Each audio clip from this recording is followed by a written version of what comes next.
మగజైన్ రైటర్గా మంచి పేరు తెచ్చుకున్న విజయ్ బాబు నేడు ఈ సినిమా మీద ఉన్న ఆసక్తితో డబ్బు డబ్బు డబ్బు అనే సినిమాతో దర్శకుడిగా మారారు. అనంతరం చిరు హీరోగా పట్నం వచ్చిన ప్రతిభతలు, హీరో మగధీరుడు వంటి చిత్రాలను తెరకెక్కించారు. ఖైదీ నెంబర్ 786 సినిమా సమయంలో చిరంజీవి గారు మరో సినిమా చేస్తాను అని బాపినేడు గారికి మాట ఇచ్చారు. ఆ మాట ప్రకారం చిరు బాపినేడు గారికి కబురు పంపారు. మెగాస్టార్ గారితో విభిన్నమైన సినిమా తీయాలని బాపినేడు గారికి సమయం లేకపోవటంతో నాగబాబుతో తీయాలనుకున్న కథను చిరు గారికి వినిపించారు. గ్యాంగ్ లీడర్ కథ చెప్పాక చిరుకి ఎక్కడో తేడా కొట్టింది. ఇలాంటి కథలు చాలానే వచ్చాయి, నేను చెయ్యను అని సున్నితంగా చెప్పేసరికి దర్శకుడు విజయ్ బాపినేడు గారికి ఏం చెయ్యాలో పాలుపోలేదు. సరిగ్గా అప్పుడే పరచూరి బ్రదర్స్తో పరిచయం ఏర్పడింది విజయ్ బాపినేడు గారికి.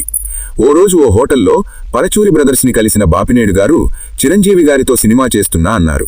పరచూరి వాళ్లు సంతోషించారు. కానీ ఆయనకు సాయంత్రం కథ చెప్పా, అది చిరంజీవి గారికి నచ్చలేదు అని దిగాలుగా చెప్పేసరికి ఏది ఆ కథ, మాక్కూడా చెప్తారా అని అడగటంతో చిరంజీవి గారికి చెప్పిన కథే మళ్లీ పరచూరి గారికి వినిపించారు. మాకు 3 రోజుల టైం ఇవ్వండి, ఈ కథకి ఏం చేయాలో అది చేస్తామని పరచూరి బ్రదర్స్ బాపినేడు గారిని కూల్ చేశారు. సరిగ్గా 4 రోజులకి చిరంజీవి గారికి ఫోన్ చేసి, బాపినేడు గారు మీకొక కథ చెప్పారట కదా, అది ఇప్పుడు మేం మళ్లీ చెప్తాం, వింటారా అని రిక్వెస్ట్ చేశారట పరచూరి బ్రదర్స్. ఇప్పటికే విన్న కథే కదా, మళ్లీ ఏం చెప్తారు అని చిరంజీవి గారు అన్నా సరే పరచూరి బ్రదర్స్ మాత్రం వదల్లేదట. ఇక ఈ ఒక్కసారి వినండి అని సర్ది చెప్పేసరికి పరచూరి వాళ్ల మీద నమ్మకంతో ఓకే అన్నారు. సరిగ్గా 2 రోజులకి చిరంజీవితో సిటీ. ఈసారి బాపినేడు చెప్పిన కథని కాస్త సన్నివేశాలు అటూ ఇటూ చేసి చిరంజీవి గారికి వినిపించారు. Vijayashanti flash back episode Paruchuri వాళ్ల క్రియేషన్. ఇక ఇదివరకు బాపినేడు రాసుకున్న కథలో మురళీమోహన్తో పాటు హీరో గ్యాంగ్ కూడా చనిపోతుంది. కానీ పరచూరి వాళ్లు హీరో గ్యాంగ్ని చంపకుండా అలా వదిలేస్తారు. గ్యాంగ్ చనిపోతే గ్యాంగ్ లీడర్ ఉండడు, ఆ టైటిల్కు అర్థమే ఉండదు అని ఆయా సన్నివేశాల్ని మార్చి వినిపించారు. ఇక ఈ సిట్టింగ్లోనే చెయ్యి చూశావా ఎంత రఫ్గా ఉందో, రఫ్ఫాణించేస్తాం అనే మేనరిజం కూడా పుట్టింది. చిరు జైలుకు వెళ్లటం, అక్కడ కైకాల సత్యనారాయణ జైలర్ పాత్ర, ఇవన్నీ పరచూరి వాళ్లు సృష్టించటమే. ఇలా అటూ ఇటూ మార్చి గ్యాంగ్ లీడర్ కథ చెప్పటంతో చిరంజీవికి నచ్చేసింది. పక్కన పెట్టేసిన కథని చిరుగారు ఓకే చేశారు. అప్పట్నుంచి రిజెక్ట్ అయిన కథలన్నీ పరచూరి వాళ్లు రిపేర్ చేసి హిట్ కొట్టగలరు అని పేరు తెచ్చుకున్నారు. కథ ఓ ఆకారానికి రావడానికి ఎంబీవీఎస్ బాబురావు కూడా సహకరించారు. పరచూరి బ్రదర్స్ సంభాషణలు రాశారు. స్క్రిప్ట్ అంతా సిద్ధమయ్యాక డబ్బింగ్ ఆర్టిస్టులతో రికార్డు చేయించి క్యాసెట్లు తయారు చేయించారు చిరంజీవి గారు. స్టేట్ రౌడీ చిత్రానికి సంగీతం అందించిన బప్పి లహరిని మళ్లీ బాలీవుడ్ నుంచి పిలిపించారు. ఆయన ఒకే ఒక్క రోజులో మొత్తం ట్యూన్ సెట్ చేశారు. 6 పాటల్లో 1 వేటూరి గారు, మిగతావి భువనచంద్ర గారు రాశారు. ఈ 5 పాటల్ని భువనచంద్ర గారు ఒకే రాత్రిలో ట్రైన్ ఎక్కి ప్రొద్దున విజయవాడలో దిగేటప్పటికే పూర్తి చేశారు. మొదట భానుప్రియ గారిని హీరోయిన్గా అనుకున్నారు. తర్వాత విజయశాంతి గారిని సెలెక్ట్ చేశారు. చిరంజీవి సరసన విజయశాంతి అప్పటికే చాలా సినిమాలు చేశారు. హిట్ పేరుగా పేరు తెచ్చుకున్నారు. చిరంజీవి అన్నయ్య పాత్రలో ఒక దశలో కృష్ణంరాజు గారిని అనుకున్నారు. తర్వాత మురళీమోహన్ గారిని ఎంపిక చేశారు. తర్వాత స్టూవర్ట్పురం పోలీస్ స్టేషన్ సినిమాలో విలన్గా చేసిన శరత్ కుమార్ని మరో సోదరుని పాత్రకు తీసుకున్నారు. విలన్గా రావు గోపాలరావు గారిని, మిగిలిన పాత్రలకు సుమలత, నిర్మలమ్మ గారిని, అల్లు రామలింగయ్య గారిని, కైకాల సత్యనారాయణ గారిని, నూతన ప్రసాద్ గారిని, వల్లభనేని జనార్దన్ గారిని, నారాయణరావు గారిని, హరిప్రసాద్, ఆనందరాజులను తీసుకున్నారు. ఇక ఇందులో మధ్యతరగతి నిరుద్యోగ యువకుని పాత్ర అని తెలియగానే చిరంజీవి గారు తన కాస్ట్యూమ్ డిజైనర్ను పిలిచి, నాకు ఈ సినిమాలో ఖరీదైన డ్రెస్సులు అవసరం లేదు, రంగుల కాటన్ షర్ట్లు, ఫేడెడ్ జీన్స్ కావాలని చెప్పారు. ఇక గ్యాంగ్ లీడర్ షూటింగ్ హైదరాబాద్, చెన్నైలోనే జరిగింది. హైదరాబాద్లోని ఫిల్మ్ నగర్, లోటస్ పాండ్, జూబెరీ ఎన్క్లేవ్ ప్రాంతాల్లో చిత్రీకరణ చేశారు. 2 పాటల్ని మాత్రం ఊటీలో చిత్రీకరించారు. టప్పు టప్పు టపోరీ పాటను ఊటీలో తీస్తున్న సమయంలోనే విజయశాంతికి కర్తవ్యం సినిమాకి గాను జాతీయ ఉత్తమ నటిగా అవార్డు ప్రకటన వచ్చింది. యూనిట్ మొత్తం ప్రత్యేకంగా అభినందించారు. రఫ్ ఆడిస్తా అనే ఊతపదం కూడా చిరంజీవి గారి ఐడియానే. ఫైనల్ వర్షన్ రాగానే చెన్నై టీనగర్లో ఆంధ్రా క్లబ్ పక్కనే ఉన్న దేవీ శ్రీదేవి ప్రివ్యూ థియేటర్లలో చిరంజీవి గారు, బాపినేడు గారు, అల్లు అరవింద్ గారు సినిమా చూశారు. అంతా అయ్యాక చిరంజీవి గారు ఏం మాట్లాడకుండా వెళ్ళిపోయారు. అల్లు అరవింద్ గారు లెంత్ ఎక్కువైందని చెప్పారు. దాంతో విజయ్, బాపినేడు రాత్రంతా ఎడిటింగ్ రూంలో కూర్చుని ఎడిటర్ త్రినాథ్తో కలిసి 2000 అడుగులు తొలగించారు. ఉదయాన్నే చిరంజీవిని కలిసి లెంత్ తగ్గించాను, మీరు ఆఫ్లోకి తగ్గట్టు మళ్లీ డబ్బింగ్ చెప్పాలి అన్నారు. దాంతో చిరంజీవి గారు మళ్లీ డబ్బింగ్ చెప్పారు. బప్పీలహరి పాటలకు ట్యూన్ మాత్రమే ఇచ్చారు. నేపథ్య సంగీతమంతా సల్లూరి వాసిరావు గారే అందించారు. 1991 మే 9న గ్యాంగ్ లీడర్ విడుదలైంది. క్లాసు మాసు తేడా లేకుండా అన్ని వర్గాల ప్రేక్షకులను అల్లరించింది. అల్లరచిల్లరగా తిరిగే ఓ నిరుద్యోగ యువకుడు విజీర్ణం కాబోతున్న కుటుంబాన్ని కాపాడుకోవడమే కాకుండా తన అన్నయ్యను అన్యాయంగా చంపిన శత్రువులను తుదముట్టించడం ఈ సినిమా మెయిన్ స్టోరీ. ఇక ఇందులో చిరంజీవి చూపించిన హావభావాలు, బాడీ లాంగ్వేజ్, డైలాగులు ఆడియన్స్కి విపరీతమైన కిక్కిచ్చాయి. ఇక విలన్గా రావుగోపాలరావు గారి డైలాగులు ప్రేక్షకులను ఒక ఊపు ఊపేయంటే నమ్మండి. కన్నంబాకి ఎక్కువ, కాంచనమాలకి తక్కువ, ఆస్ట్రేకి ఎక్కువ, డస్ట్బిన్కి తక్కువ, ఇలా తక్కువ ఎక్కువ ఉపమానాలతో కూడిన సంభాషణలు ఉర్రూతలోగించాయి. ఇందులో చిరంజీవి ధరించిన షర్ట్కి మంచి క్రేజ్ వచ్చింది. గ్యాంగ్ లీడర్ షర్ట్స్ పేరిట మార్కెట్లో అనేక రకాల మోడల్స్ విడుదలయ్యాయి. ఇక ఈ చిత్రానికి లోక్ సింగ్ ఛాయాగ్రహణం సమకూర్చారు. ఇక మాస్ సినిమాలకి ఫోటోగ్రఫీ ఎలా చెయ్యాలో ఇందులో కొత్తగా చేసి చూపించారు. బప్పీలహరి సమకూర్చిన సంగీతంలో పాటలు సంచలనం సృష్టించాయి. GANG గ్యాంగ్ అనే పాటని భద్రాచలం కొండ, వానవాన వెల్లులువాయే పాటను కాని, సండే అననురా మండే అనననురా అనే పాటకి గాని, ఏ పాటకి ఆ పాటే ప్రత్యేకంగా ప్రభుదేవా సమకూర్చిన డాన్సులు ఈ సినిమాకి ప్రత్యేక ఆకర్షణగా నిలిచాయి. ఈ సినిమాలో చిరంజీవి గారితో పాటు పోటీపడి నటించారు విజయశాంతి గారు. ఓపెనింగ్ షో నుంచే సూపర్ హిట్ టాక్తో బాక్సాఫీస్ వద్ద భారీ కలెక్షన్స్తో ఆ ఏడాది ఇండస్ట్రీ హిట్గా నిలిచింది. ఇక చిరంజీవి వన్ మ్యాన్ షోతో గ్యాంగ్ లీడర్ 50 సెంటర్లలో 100 రోజులు, హైదరాబాద్ సుదర్శన్లో 162 రోజులు ఆడింది. చిరంజీవి పుట్టినరోజైన ఆగస్టు 22న హైదరాబాద్, విజయవాడ, ఏలూరు, తిరుపతి ప్రాంతాల్లో ఘనంగా 100 రోజుల వేడుకను నిర్వహించారు. ఒకే రోజు 4 చోట్ల 100 రోజుల వేడుకను నిర్వహించడం సంచలనమే కాదు, ఒక రికార్డు కూడా. గ్యాంగ్ లీడర్ పేరుతోనే తమిళంలోకి అనువదిస్తే అక్కడ కూడా ఘన విజయం సాధించింది. గ్యాంగ్ లీడర్ తమిళ వర్షన్లో కేరళలో కూడా బాగా ఆడింది. ఇక ఆ రెస్పాన్స్ చూసి ఆ తర్వాత గణనామగుడు హే హీరో పేరుతో మలయాళంలో అనువదించారు. 38 ప్రింట్లతో తమిళ వర్షన్లో రిలీజ్ చేస్తే చాలా చోట్ల 100 రోజులాడింది. ప్రతి థియేటర్ దగ్గర భారీ ఎత్తున చిరంజీవి కటౌట్స్ పెట్టారు. తమిళ వర్షన్కి చిరంజీవికి సాయికుమార్ గారే డబ్బింగ్ చెప్పడం విశేషం. చిరంజీవితోనే హిందీలో ఆజ్ కా గుండారాజ్ అనే పేరుతో రీమేక్ చేశారు. అక్కడ కూడా సూపర్ హిట్ అయింది. చిరంజీవి డాన్సులకు బాలీవుడ్ బ్రహ్మరథం పట్టింది. ఇక ఆ మధ్య ఉపేంద్ర కుటుంబం పేరుతో కన్నడలో రీమేక్స్ చేస్తే ఘన విజయాన్ని సాధించింది. హీరో శత్రువులను కొట్టడమే తప్ప వాళ్లు ఎదురుతిరిగి కొట్టే ఫైట్లు ఉండవు. పేరుకే ఫ్యామిలీ డ్రామా కానీ ఇందులో 16 మర్డర్లున్నాయి. చిరంజీవి మేనరిజం ముందు అవేవీ గమనించలేకపోయాం. అందుకే గ్యాంగ్ లీడర్ ఘన వైభవానికి, చారిత్రాత్మక విజయానికి ఎంతో ప్రేక్షక అభిమానులు ఇప్పటివరకు పరవశులైపోతూ ఉన్నారు. 1990 సంవత్సరంలో lorry driver super duper hit తర్వాత బాలకృష్ణకు ఓర మాస్ హీరో అనే పేరు వచ్చేసింది.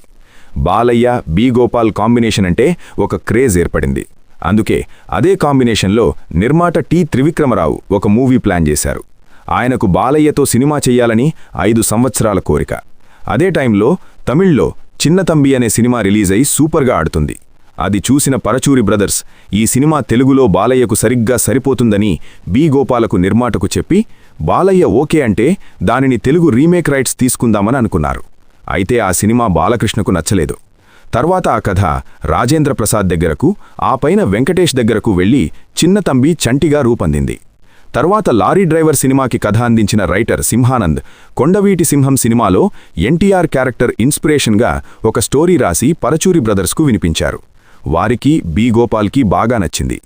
నెక్స్ట్ బాలకృష్ణ దగ్గర సిట్టింగ్, ఆయనకు కూడా బాగా నచ్చింది. నిర్మాత ఎంతైనా ఖర్చు పెట్టడానికి సిద్ధంగా ఉన్నారు. మొత్తం లారీ డ్రైవర్ టీమను రిపీట్ చేశారు. విజయశాంతికి సమాన ప్రాధాన్యత ఇచ్చారు. ఎందుకంటే కర్తవ్యం సినిమాతో ఆవిడకు హీరోలతో సమానమైన ఇమేజ్ వచ్చింది కాబట్టి. Paruchuri brothers, B Gopal, writer Simhanand, నిర్మాత నలుగురు కలిసి బూటీలో కథ, స్క్రీన్ ప్లే అంతా బాలకృష్ణకు తగ్గట్టుగా రెడీ చేశారు. మ్యూజిక్ డైరెక్టర్గా చక్రవర్తిని అనుకున్నారు. కానీ బి గోపాల్ మోహన్ బాబుతో ఒక సినిమా తీయటం, ఆ సినిమాకు బప్పిలహరి కొన్ని ట్యూన్స్ ఇవ్వటంతో ఈ సినిమాకు కూడా బప్పిలహరిని మ్యూజిక్ డైరెక్టర్గా అనుకున్నారు. కాస్ట్ అండ్ క్రూ అంతా రెడీ అయిపోయింది. ఇంతకుముందు బాలకృష్ణ పోలీస్ క్యారెక్టర్ చేశారు. కానీ ఈ సినిమాలో క్యారెక్టర్ చాలా పవర్ఫుల్గా ఉంటుంది. దానికోసం బాడీ లాంగ్వేజ్ మార్చుకోవాలి. దానికోసం ట్రైనింగ్ కూడా తీసుకున్నారు. అలా 1991 జూన్ 10న బాలయ్య బర్త్డే సందర్భంగా ఏ కోదండరామిరెడ్డి క్లాప్తో మొదలైంది. బాలయ్య, బి గోపాల్ రెండవ సినిమా బొబ్బిలి సింహం. రౌడీ ఇన్స్పెక్టర్ అనే టైటిల్స్ నిర్మాత రిజిస్టర్ చేయగా రౌడీ ఇన్స్పెక్టర్ని పరచూరి బ్రదర్స్ ఓకే చేశారు. తర్వాత అదే నిర్మాత బాలకృష్ణతో బొబ్బిలి సింహం తేయడం విశేషం. వైజాగ్, ఊటీ, చెన్నై, హైదరాబాద్లోని సారథి స్టూడియోస్, అన్నపూర్ణ స్టూడియోస్, రామానాన్ను స్టూడియోస్లో షూటింగ్ అంతా జరుపుకుంది. తన క్యారెక్టర్లో ఇంటెన్సిటీ ఎక్కడా తగ్గకుండా ఇంటి నుంచి వచ్చేటప్పుడు పోలీస్ డ్రెస్లో, పోలీస్ జీప్లో వచ్చేవారట బాలయ్య. 1992 సంక్రాంతికి సినిమాను రిలీజ్ చేయాలని ప్లాన్. అయితే అప్పటికే ధర్మక్షేత్రం మూవీ బాగా లేట్ అవ్వటంతో రోజుకు 2 షిఫ్ట్లతో 2 సినిమా షూటింగ్లోనూ పాల్గొనేవారు బాలయ్య. ధర్మక్షేత్రం మూవీని బాగా పరిశీలిస్తే దాంట్లో మీసాలు కిందకు దించి ఉంటారు బాలకృష్ణ. రౌడీ ఇన్స్పెక్టర్ సినిమాలో అవే మీసాలను పైకి మెలేసి ఉంచారు. ఇలా 2 సినిమా షూటింగ్లతో ధర్మక్షేత్రం సినిమాని పూర్తి చేశారు. ఈలోపు బి. గోపాల్ కూడా మోహన్ బాబుతో బ్రహ్మా సినిమాని పూర్తి చేశారు. 1992 ఫిబ్రవరి నుంచి రౌడీ ఇన్స్పెక్టర్ షూటింగ్ ఏ ఆటంకం లేకుండా చకచకా జరిగిపోయింది. బడ్జెట్ అప్పట్లోనే 2.5 కోట్లు. ఏప్రిల్లో ఆడియో రిలీజ్. బప్పిలహరి సంగీతం సూపర్ హిట్. రౌడీ ఇన్స్పెక్టర్ అనే టైటిల్కు ముందు సెన్సార్ వారు అభ్యంతరం పెట్టినా సినిమా మొత్తం చూశాక ఓకే చెప్పారు. అలాగే 1992 మే 7వ తేదీన రిలీజ్ అయింది. Rowdy inspector cinema Balakrishna, Vijayashanti కాంబినేషన్లో లారీ డ్రైవర్ టీమే. అదే టైంలో చంటి రిలీజ్ అయి ఇండస్ట్రీ హిట్గా నిలిచింది. నెల క్రితం రిలీజ్ అయిన ఘరానా మొగుడు కూడా హిట్ టాక్తో నడుస్తోంది. దానితో రౌడీ ఇన్స్పెక్టర్కు కూడా భారీ అంచనాలేర్పడ్డాయి. దానికి తగ్గట్టే భారీ ఓపెనింగ్, హిట్ టాక్ని సొంతం చేసుకుంది రౌడీ ఇన్స్పెక్టర్ సినిమా. చూసిన ఆడియన్స్ థ్రిల్ అయిపోయారు. అంత పవర్ఫుల్ పోలీస్ కథకు కమర్షియల్ ఎలిమెంట్స్ని యాడ్ చేసి సినిమాను మలిచిన విధానం అందర్నీ ఆకట్టుకుంది. సినిమాలో మొత్తం 10 ఫైట్స్ ఉంటాయి, కానీ ఎక్కడా కావాలని పెట్టినట్టుండవు. బాలకృష్ణ ఎంట్రీ, విజయశాంతి ఎంట్రీ, వైజాగ్ మార్కెట్లోని ఫైట్స్, రౌడీల పరిచయ సన్నివేశాలు, బాలకృష్ణ విలన్ మధ్య ఉన్న సీన్స్ అన్నీ కూడా గూస్ బంప్స్ తెప్పించేలా ఉంటాయి. విజయశాంతి క్రేజ్ కూడా సినిమాకి హెల్ప్ అవగా ఇక బాలకృష్ణ తన పవర్ఫుల్ యాక్షన్తో సినిమాని మరో స్థాయికి తీసుకెళ్లారు. పవర్ఫుల్ పోలీస్ ఆఫీసర్గా తన యాక్టింగ్ అద్భుతం. అలాగే డైలాగ్స్ కూడా అదరగొట్టేశారు. అసలు ఈ సినిమా నుండి బాలయ్య డైలాగ్ డెలివరీ మారిపోయింది. డైలాగ్స్ అంటే బాలయ్య చెప్పాలి అని అంతగా తన ఇమేజ్ను మార్చేసింది ఈ సినిమా. ముఖ్యంగా పోలీస్ స్టేషన్లో విలన్తో సీన్ అద్భుతం. స్టేషన్ నీదే కదా అని రెచ్చిపోకు అని విలన్ అంటే, స్టేషన్ వదిలేసి రోడ్డు మీదికి వెళ్దామా, ఒంటి మీద యూనిఫామ్ ఉంటేనే నేను పోలీసు, లేకపోతే నీకంటే పెద్ద రౌడీనిరా, ఏ సెంటర్కెళ్ళి కొట్టుకుందాం, జగదంబ, శరత్, సంఘం అంటూ బాలకృష్ణ పూనకం వచ్చిన నరసింహస్వామిలా ఊగిపోతూ డైలాగ్ చెబుతుంటే ఫ్యాన్స్, నాన్ ఫ్యాన్స్ అనే తేడా లేకుండా జనాలందరూ వెర్రెత్తిపోయారు. ఈ సీన్తో రౌడీ ఇన్స్పెక్టర్ అనే టైటిల్కు పూర్తి న్యాయం జరిగింది. ఏ సెంటర్ నుంచి సి సెంటర్ వరకు బాలయ్య నటనకు బ్రహ్మరథం పట్టారు ప్రేక్షకులు. టెక్నికల్గా కథ, డైలాగ్స్ మంచి ఎసెట్ కాగా డైరెక్టర్ బి. గోపాల్ ఒక మాస్ సినిమాను ఎలా మలిచాలో చూపించారు. ఈ సినిమాతో ఆయన రాఘవేంద్రరావు, కోదండ రామిరెడ్డి సరసన నిలిచారు. తర్వాత చెప్పుకోవాల్సింది బప్పిలహరి సంగీతం గురించి. అన్ని పాటలు అదరగొట్టేశారు. ఆయన ఎక్కడ చూసినా ఇవే పాటలు. అరేవో సాంబా, డిక్కీ డిక్కీ డిక్కీ పాటలు బాగా ఫేమస్. ఆర్ఆర్ కూడా బాగా ఇమేజ్ క్రియేట్ చేసింది.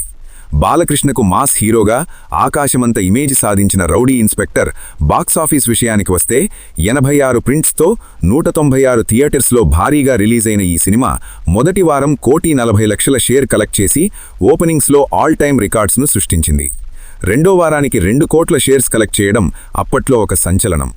50 రోజులకి 4,12,00,000 కలెక్ట్ చేసి 50 రోజుల వసూళ్లలో టాప్ మూవీగా నిలిచినా అక్కడి నుంచి 100 రోజులు వచ్చేసరికి చాలా చోట్ల సినిమా తీసేశారు. లేట్ రిలీజ్లతో కలిపి 35 కేంద్రాలలో 100 రోజులు ప్రదర్శింపబడి 9 కోట్లు కలెక్ట్ చేసి ఘరానా మగుడు, చంటి తర్వాత ఆల్ టైమ్ టాప్ 3 పొజిషన్లో నిలబడింది. 57 కేంద్రాలలో 50 రోజులు ప్రదర్శింపబడి స్టేట్ రికార్డు సృష్టించగా ఒక్క రాయలసీమలోనే 15 కేంద్రాలలో 50 రోజులు ఆడటం ఇంకో రికార్డు. అసలు రాయలసీమ, బి సెంటర్స్లో ఈ సినిమా జాతరలాగా ఆడింది. బాలయ్యకు సీమలో నెంబర్ 1 మార్కెట్ తీసుకొచ్చింది రౌడీ ఇన్స్పెక్టర్. జమ్ముల మడుగులో లేటుగా రిలీజ్ అయి 50 రోజులు ఆడి సెన్సేషన్ క్రియేట్ చేసింది. ఎమ్మిగనూరు, ఆళ్లగడ్డలో 100 రోజులు ఆడిన ఫస్ట్ మూవీ ఇది. కదిరిలో రిలీజ్ అయిన డైరెక్ట్గా 100 రోజులు ఆడిన ఫస్ట్ సినిమా కూడా ఇదే. ఇలా రాయలసీమలో అల్లాడించింది రౌడీ ఇన్స్పెక్టర్. హౌస్ఫుల్ అయి టౌన్ రికార్డుగా నిలవగా సత్తెనపల్లిలో 100 రోజులు ఆడిన మొదటి సినిమా కూడా ఇదే. 50 రోజుల దాకా ఉన్న ఊపు 100 రోజుల వరకు కంటిన్యూ అయి ఉంటే ఇండస్ట్రీ హిట్ అయ్యేది రౌడీ ఇన్స్పెక్టర్. ఈ సినిమాకు ఒక రేర్ రికార్డుంది. తమిళ్లో ఆటో రాణిగా, హిందీలో కూడా 72 చోట్ల సూపర్ హిట్ అయింది. తెలుగు, తమిళంలో 175 రోజులు ఆడిన ఏకైక తెలుగు సినిమాగా రికార్డు సొంతం చేసుకుంది. మరి ఈ వీడియోపై మీ అభిప్రాయాన్ని ఖచ్చితంగా కామెంట్స్ ద్వారా తెలియజేయండి. మా వీడియో మీకు నచ్చినట్లయితే లైక్ చేయండి, షేర్ చేయండి, సబ్స్క్రైబ్ చేయండి, పక్కనే ఉన్న బెల్ కొట్టండి. Thank you.